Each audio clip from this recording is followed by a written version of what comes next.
mezarının yerini bizden başka kimse bilmiyor. Anası bile bilmiyor. Yeğenimin ölümü acıdır. Aynı yaşamı gibi. Ablam hissetmiştir öldüğünü. Hep mezarı nerededir der durur. O da öldü ölecek. Günlerdir bir damla su bile ağzına almadı. Hoş geldiniz. Hoş geldiniz. Hoş bulduk. Hoş geldin abi. Hoş bulduk. Şöyle buyurun. Hoş geldin. Hoş geldin Azat emmi. Seni çok bekledim. Hoş geldin abi. Hoş Geldim işte Koçer. Ferhat dayımın intikamını ben alacağım. Odaya buyur Azat. Anamın elini öpmek istiyorum. Ablam bu tarafta. Çıkarma ayakkabıları. Geç abi. Ben ödeyeyim abi. Buyur. Ben geldim ana. Çınar'ının arkadaşı geldi ana. Benim anam niye hayata küsmüş ki? Benim anam niye hayata küsmesin ki? Çınar'ını devirmişler. Benim anam niye hayata küsmesin ki? Dünyasını karartmışlar. Ana, beni tanımadın mı ana? Kurban ana. Hani tezeyi koltuğumuzda alır,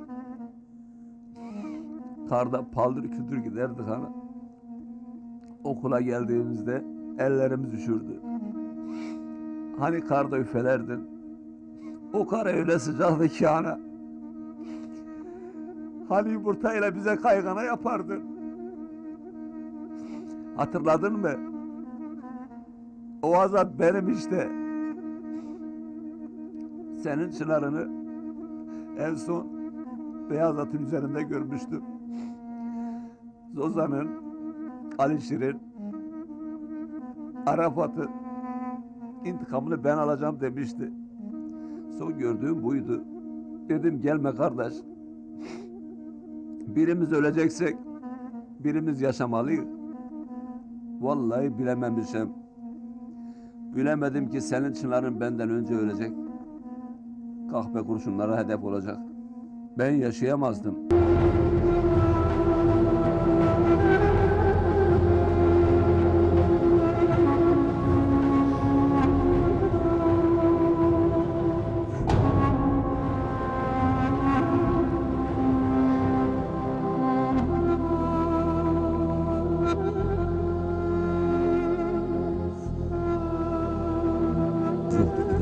Bir kurban kesmeden katiyen bırakmaz.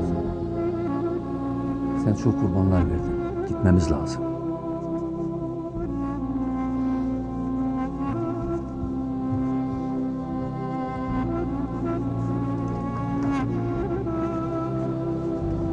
Zamanımız yoktur, gidelim. Bugün gitme Azat emmi. Gitmemiz lazım. Yolumuz hayli uzun.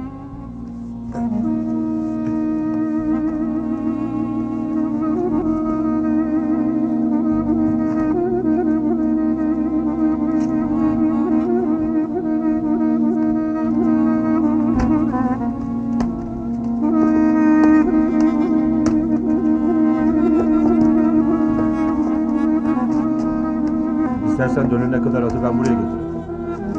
Poyraz bende kalsın. Hem bana lazım olacak.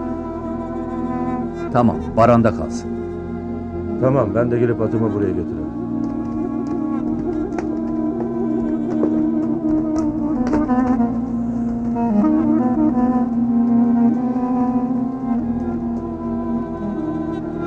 Gel bakalım Koçer. Senin yapacağın tek bir şey var, o da okuman.